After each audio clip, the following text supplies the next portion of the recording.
Bababa na naman. Pinagtatapong ko ng dala. Oh. Hindi nagsawa sa beach tsaka pool. Dito naman kami with friends. We're here again. Papunta na yung aming friends. Kasi matatapos na rin yung summer vacation. So, yan. Dito kami. Ayaw na namin lumayo. Just me, Marimar. Lumayo na rin naman kami sa aming Yasumi with Papa. Alam, sabi ko kasi babalikin ako kami dito kahit wala yung friends namin. Hindi mag-join. Kasi babalik talaga kami dito. Kasi Tanoshi na nga, malapit pa. Tapos alam ko malaki na isda. Sila maliliit ang isda eh. Kaya nakita ko malalaki na. Lumaki na sila. Parang ako. After ko kumain. Malalaki na. Hindi ko alam kung makita nyo. Kanina eh. Basta dito. Ayan o. Ayun o. Kakita nyo. Malalaki na.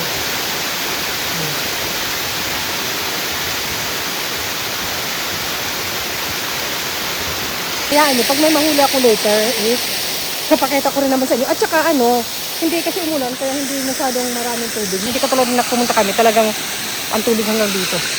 Ayan naman sila. Ang linaw.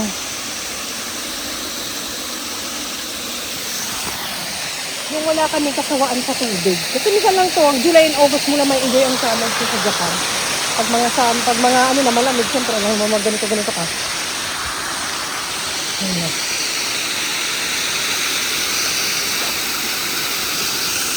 Ang nakat. Mula pa dyan ang alak. Ay. Mga bata. Cheers! Oh, mga huyo kayo dyan. Mayroon kaming budget ng tsuhay. Ay! Ito kami patlak. Alam niyo yung patlak? Yung nagdala-dala ba ng food share, padlock nga ni. Bring your own. Bring your own. Yan ang aking gulay kasi sila nabisi sila sa luto. Kaya na-late sila. Ako na ba gulay lamang nga ni. Ang ambag ay tayo nga ni kumakain. Ay, nagharutan.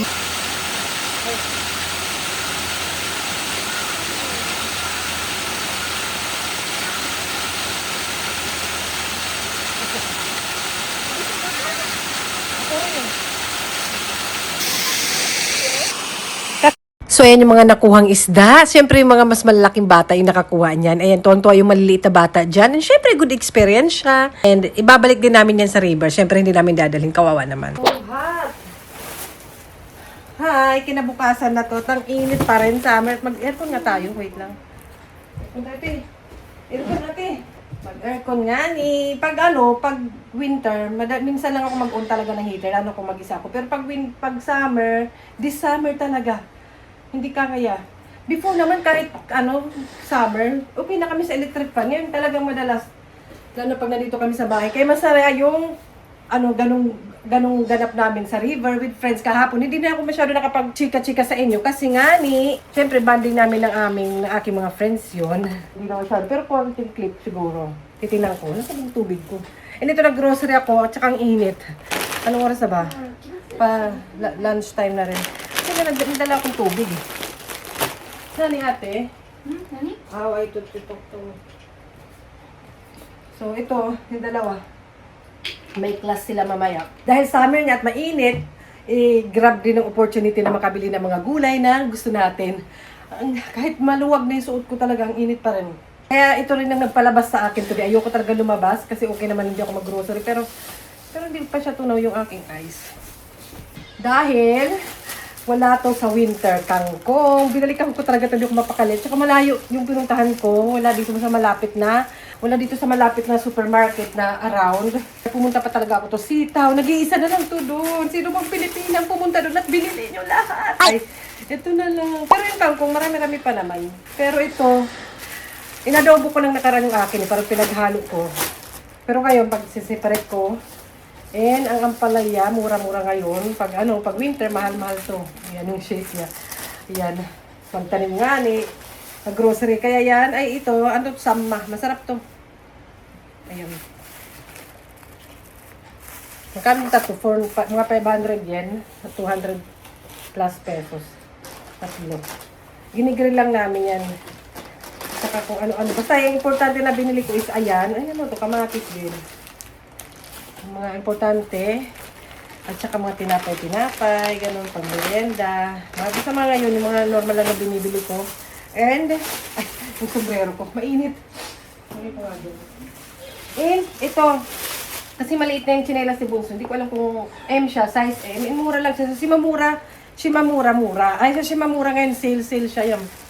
Ayan, mga 200 pesos siguro. Mga ganito. Ayan. May ganito si ate. Ganito lang pang summer nila na tsinelas. Ganito lang. Wala pa special nga. Ako naman, wala akong ganito. Gusto ko ganito kasi yung sandals ko, parang yung buhit niya ganun. Tapos yung paa ko, parang kala mo may libag tuloy na gumagana ganun. Kasi nag-iiba yung kulay dito dahil sa summer nga. Hindi pa naman ako nagsasaks. Basta, parang yung paa ko pinapakita. Basta may guhit ba? Kumbaga may sunburn, ganun. Yun. So, ito rin, L siya. Gusto ko medyo maluwag eh. M dapat ako ito. Ayan. Siguro mga 200 pesos din. Kasi usually, pag mga papasok pa lang yung winter, mga 1,000 yen to. Basta mga ganun, mura na yan. And gusto ko siya magaan. Matatakpan na talaga. Kung kailan matapos na yung summer, doon ako bumili. Pero okay lang, carry lang kasi mas magagamit pa naman next summer. Ganun ginagawa ko, namimili ako before matapos ang summer kasi nagsisale sila. Ang bilis ko magsalita, di ba? Nagsisale, tapos magagamit naman next summer. Ganun ginagawa ko. Pag winter din, pag matatapos na winter, dun magsisale, mamimili ako ng pang-winter para sa susunod na mga pang-winter. Yung mga kailangan lang nga. Hindi na ako mahilig mabili-bili ng hindi mga kailangan kasi dagdag basura lang yan dito sa bahay. Para kung, ano ba, nagharap. Ang init. Ay, adobohin ko pala to. Wala, ang dami na naman pupasok sa isip ni Jackie. Kasi nga ni, aadubuhin ko yung ito. Pero parang magiging maalat na. O magga-garlic rice ako. Kasi nga ni kahapon yung kaibigan ko, may dala siyang tuyo, dry fish, na prinito na niya. And kunti na yung kanin namin, kaya hindi kami masyado nakalafang. Pero may gulay naman. And yung mga bata talagang, ayan, tuyo siya sis talaga. Ayan, mamaya pipicturean ko. And meron pang hindi luto. Kaya, ay, girinab ko na talaga. Sabi ko, akin na to. Iuwi ko talaga to. So yan ang kakainin ko ito. Ito, hindi ako magpiprito ngayon dahil maarte pa yung mga to. Ayaw na nila yung amoy na yan. Kasi hindi ko alam, hindi naman sa maarte na ano. Talagang ang mga hapon, parang hindi naman lahat. Pero kasama ni asawa ko tsaka yung mga anak ko, ayaw nila ng amoy pag nagpiprito ako ng dry fish natin. Pero yung kahit naman hindi natin, mas maalat yung tuyo natin kaysa dito. Sila may lang yung mga dry fish nila.